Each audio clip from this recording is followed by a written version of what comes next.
Dios les bendiga, bienvenido a día número 26 de la Biblia en un año. Hoy nos toca Juan capítulo 16, 17 y 18. El capítulo 16 continúa el discurso de Cristo en el Getsemaní, o al menos de camino a Getsemaní, donde sabemos que el capítulo 17 acontece. Comienza con una frase cual será parte de una serie de semejantes segmentos en este capítulo, y puedes notar eso en los versos 25 y el verso 33.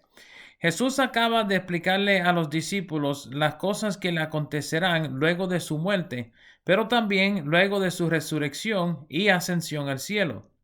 El propósito era para que los discípulos no tuvieran tropiezo, o sea, que su fe no titubeara al ver las consecuencias de seguir a Cristo.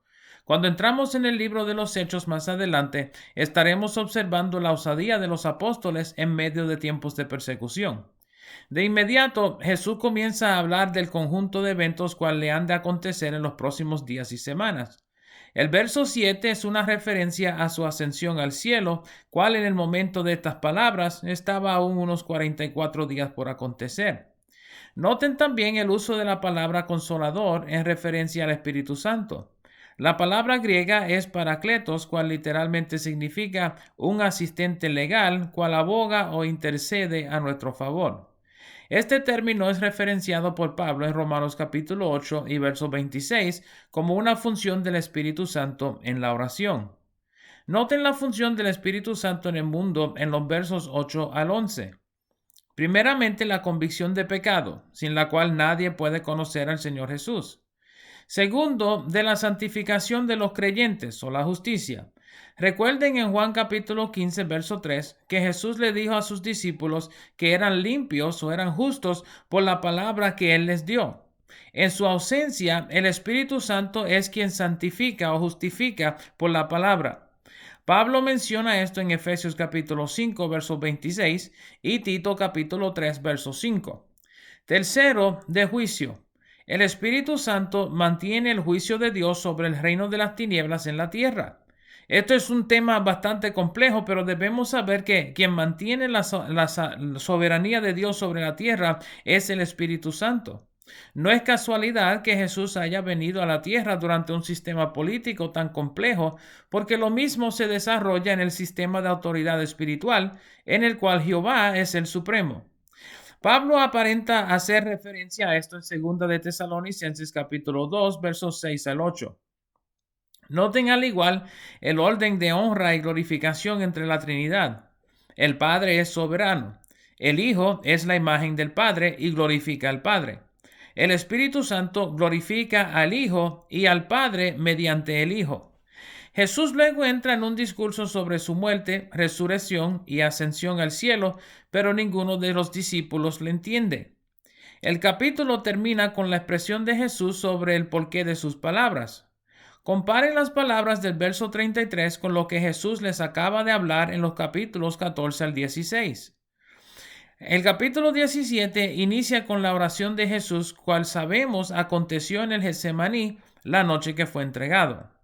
Notarán que Juan no nos ofrece el lujo de detalles sobre la ocasión de su oración, como lo hicieron los previos evangelistas, sino que se enfoca en la conversación entre Jesús y el Padre. En los primeros 5 versos, Jesús habla acerca de su misión en la tierra y el deseo de ser glorificado en el Padre. Noten el verso 5, ocupando de nuevo su lugar al lado del Padre. Veremos este concepto manifestado a través del Nuevo Testamento, comenzando con el testimonio de Pedro en Hechos capítulo 5 y versículo 31, de que Jesús fue exaltado a la diestra de Dios. El próximo segmento de la oración de Jesús trata acerca de todos sus discípulos, no solo los 12. Veremos en el libro de los Hechos que Jesús tuvo cientos de discípulos. Noten que el verso 12 indica que solo el hijo de perdición se perdió de entre los que fueron dados a Jesús. Sabemos que Zacarías 11 habla acerca de la traición del Mesías, pero también debemos notar que Jesús nunca se refiere explícitamente a Judas como el hijo de perdición. Pablo vuelve a utilizar el título en referencia al anticristo en 2 de Tesalonicenses capítulo 2, verso 3.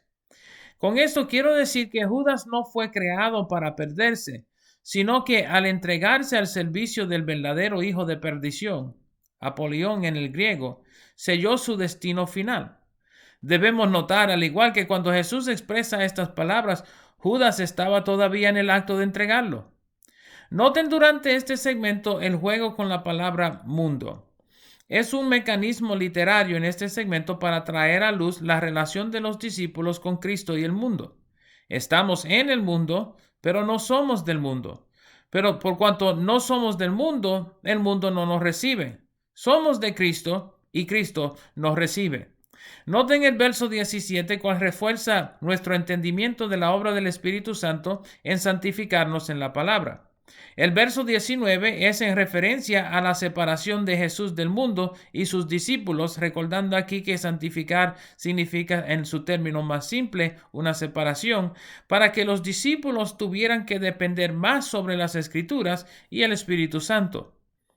El último segmento de la oración de Jesús trata de los futuros seguidores de Cristo, usted y yo. La petición de Jesús es que haya unidad entre el pueblo de Dios para que Jesús sea glorificado en la tierra y el mundo sepa que fue enviado de Dios al mundo. ¿Cómo estaremos nosotros ejecutando este deseo de Jesús? Noten particularmente que la petición del verso 24 fue guardada hasta luego de la mención de los futuros discípulos. O sea que tanto nosotros como los discípulos directos de Cristo tendremos lugar con el Maestro en la patria celestial y le veremos glorificado a la diestra del Padre. El capítulo 18 comienza con el arresto de Jesús, pero el enfoque es totalmente diferente a lo que vimos en los previos evangelios. Deben notar que Juan distingue el huerto de Getsemaní como el lugar del arresto de Jesús, pero no es decir que todo lo acontecido en los previos capítulos sucedió antes de llegar ahí. El enfoque de Juan en el arresto es la culminación de los yo soy de Jesús. Al ver que Judas llegaba con la turba para arrestarlo, preguntó a quién buscaban, y cuando dijeron Jesús Nazareno, él contesta, yo soy. Noten la reacción de los soldados del templo y alguaciles cuando Jesús expresa estas palabras. Todos retroceden y se caen en tierra. Jesús hace una petición a que dejaran ir a sus discípulos y deberíamos notar el verso 9, cual indica que esto fue en cumplimiento de su oración en el capítulo 17. De nuevo notamos que Juan toma una perspectiva distinta a la oración de Jesús, cual vimos en Lucas, de pasar de sí la copa. Juan menciona las palabras de Jesús luego de que Pedro le cortó la oreja al siervo del templo. Juan enfatiza que Jesús había de tomar la copa. Noten al igual que Juan no nos menciona la restauración de la oreja de Marcos como los previos evangelios. Juan menciona que Jesús es llevado de una vez a la casa de Anás y nos menciona que Anás es suegro de Caifás, sumo sacerdote ese año. De todos modos, debemos comprender que el juicio de Anás fuera con el concilio judío y Caifás se encargaría de llevar los cargos ante los romanos.